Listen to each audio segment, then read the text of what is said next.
चाचा चौधरी और जल बाबा। एक दिन रास्ते में। वाह, हाईवे पर कार चलाने का अपना ही लुत्फ है।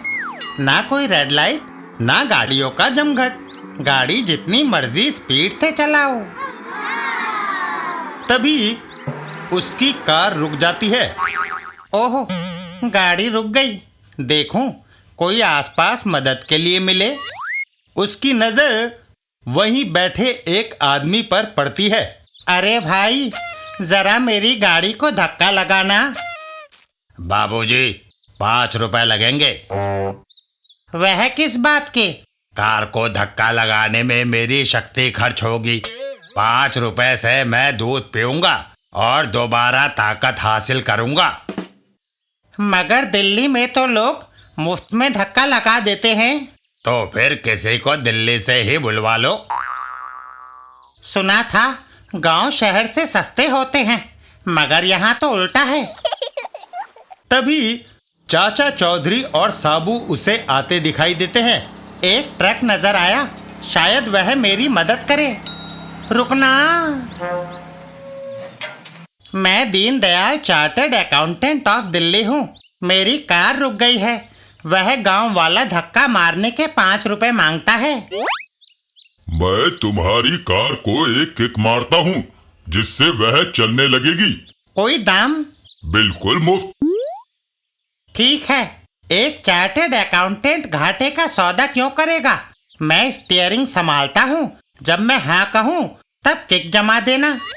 वह गाड़ी में बैठ जाता है और हाँ, साबू गाड़ी में एक किक मारता है और गाड़ी स्टार्ट हो जाती है।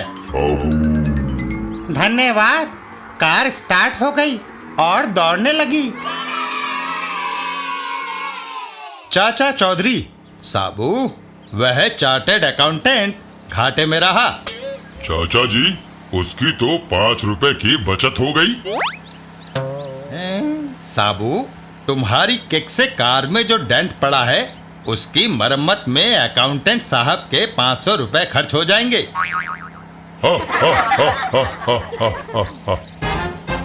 तभी चाचा जी, ट्रक रुक क्यों गया? इंजन गर्म हो गया है। कार्बोरेटर में डालने के लिए सामने के गांव से पानी लेकर आता हूँ। कुएं के पास। तुम कुएं से पानी ले रहे हो? क्या जल बाबा से इजाजत ले ली है? पानी तो कुदरत की देन है। लगता है तुम्हारा भी वही हाल होगा जो मेरा हुआ था। देखो मेरा झुलसा हुआ चेहरा। इस कुएं के पानी के कारण मेरी पत्नी चमेली अंधी हो गई। जल बाबा ने ऐसा किया। आश्चर्य। चाचा चौधरी उस व्यक्ति के साथ चल देते हैं। चलो, मैं भी जल बाबा के दर्शन कर लूं। मेरा चेहरा पहले ऐसा बदसूरत ना था। हमारे गांव में पानी की कमी थी। पानी का एकमात्र स्रोत 20 मील दूर एक तालाब था। गांव के लोगों ने मिलकर एक कुआं खोदा है। अब पानी के लिए दूर नहीं जाना पड़ेगा। परंतु जब हम दूसरे दिन कुएं पर गए तो वहां पर एक अजीब आदमी बैठा था। तुम? मैं जल बाबा हूँ। इस कुएं से एक बाल्टी पानी लेने के लिए 1 नारियल और 11 रुपए देने होंगे। क्यों? कुआं तो गांव वालों ने खोदा है। लेकिन इस कुएं के पानी को पीने योग्य मैं बनाऊंगा। क्या अभी इसका पानी इस्तेमाल करने योग्य नहीं? जल बाबा कुएं में बाल्टी डालता है। अभी यह जहर से ज्यादा घातक है, खुद देख लेना। लो, इस पानी से अपना मुंह धो लो, पीना मत। तभी मेरी पत्नी चमेली आ गई। हाँ, पानी, मैं भी इससे अपना मुंह धो लूं। हम दोनों ने इकट्ठे पानी के छींटे अपने चेहरों पर मारे। ओह, ये क्या? मैं अंधी हो गई। जहां जहां पानी पड़ा चमड़ी पर जख्म हो गए। इधर जल बाबा, बाकी बचे पानी से मैं नहा लूं। नहीं जल बाबा, आपका भी वही हाल होगा जो चमेली और उसके पति का हुआ। मूर्ख, हमें योग्य सिद्धि प्राप्त है, हम अमर हैं। तुम्हारे और हमारे में यही फर्क है। इतना कहकर जल बाबा ने बाल्टी का बचा पानी अपने ऊपर उड़ेल लिया। हर हर गंगे। गांव के लोग हैरान रह गए। जल बाबा को खरोच तक नहीं आई थी। महाराज, हमें क्षमा करें, कुएं के जल को उपयोगी बना दें। ऐसा ही होगा। जल बाबा ने मंत्र फूंक कर कुएं के पानी को उपयोगी बना दिया, पर वह उसकी कीमत लेते थे। महाराज, मुझे 2 बाल्टी पानी चाहिए। लीजिए, नारियल और 22 रुपए। लेकिन जब एक बार कुएं का पानी मनुष्य के लिए उपयोगी बन गया था, तब तुम जल बाबा को कीमत देते या ना देते, क्या फर्क पड़ता? जैसा तुम समझते हो यह वैसा नहीं है। एक बार पारो बिना नारियल और 11 रुपए दिए कुएं से पानी भरने गई थी। कोई नहीं देख रहा, मैं मटका भरकर पानी ले जाती हूँ। पर रास्ते में ही जल बाबा ने उसे रोक लिया। पारो, पानी की कीमत कहाँ है? महाराज, दया कीजिए, घर में एक पैसा नहीं है। मेरे बच्चे प्यासे बिलख रहे हैं। नहीं, तुमने पानी चुराया है, तुम्हें सजा मिलनी चाहिए। इतना कहकर जल बाबा ने कमंडल में से पानी अपने हाथ में लिया और पारो के ऊपर छिड़क दिया।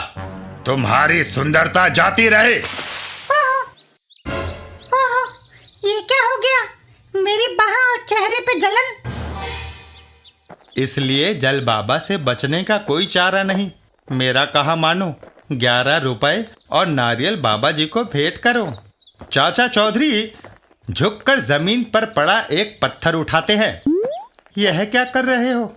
जल बाबा को देने के लिए नारियल ले चलूं। जल बाबा की जय। इस अजनबी ने कुएं से एक बाल्टी पानी लिया है। इसे ज्ञान नहीं था, इसे क्षमा करें। मेरे विधान में क्षमा नहीं है। सजा भुगतने के लिए तैयार हो जाओ, तुम पर मंत्र पढ़ता हूँ। जल बाबा कमंडल में से पानी अपने हाथ पर डालता है और चाचा चौधरी पर छिड़क देता है। ओहो, बच गया, छींटे कुत्ते पर गिरे। चाचा चौधरी का पलटवार। अब मेरी बारी है। ओहो, पत्थर लगते ही जल बाबा ढेर हो गया। यह तुमने क्या किया? जल बाबा मंत्र से तुम्हें राख कर देंगे। वह बेहोश हो गया है। ढोंगी बाबा ने निर्दोष गांव वालों और कुत्ते पर जो फेंका वह तेजाब था। तो तेजाब का जल बाबा पर असर क्यों नहीं होता था? उसकी चमड़ी पर जख्म क्यों नहीं होते थे? देखो, इसने अपने सारे शरीर पर प्लास्टिक का खोल पहन रखा है, इसलिए तेजाब से इसकी चमड़ी बची रहती है। चाचा चौधरी उसका खोल उतारते हैं। यह मैंने इसका खोल उतारा है। अरे, ये तो गांव का शगनू बदमाश है जो कुछ दिन पहले अचानक गायब हो गया था। इस बहरूपिये ने चीते की जो खाल पहन रखी है वह भी प्लास्टिक की नकली वस्तु है। तभी शगनू को होश आ जाता है। ओह, मेरा सिर। जल बाबा, क्या आपके कमंडल का पानी आपके सिर पर डाल दें? नहीं, मैं मर जाऊंगा। चाचा चौधरी उस बदमाश को पकड़ वहां से चल देते हैं। एक बात अभी भी रहस्य बनी हुई है। जब जल बाबा ने पहली बार बाल्टी कुएं में डाली तो तेजाब क्यों निकला? यह बात मैं बताऊं या तुम बताओगे शगनू? जब भेद खुल गया है तो इसे मैं बताता हूँ। कुएं का पानी निर्मल था। जब मैंने बाल्टी कुएं में लटकाई तो वह खाली नहीं थी, उसमें पहले से तेजाब था। इससे पहले कि बाल्टी कुएं के पानी को छूती, मैंने उसे आधे रास्ते से ऊपर खींच लिया। चाचा चौधरी वहां से चल देते हैं। आपने गांव वालों को भय से मुक्ति दिला दी। हम एहसानमंद रहेंगे। शगनू को पंचायत के सामने पेश किया जाएगा। पंच न्याय करेंगे। साबू। चाचा जी, एक बाल्टी पानी लाने में इतनी देर? क्या कुआं खोद कर लाए हो? साबू, ऐसा ही समझो। चाचा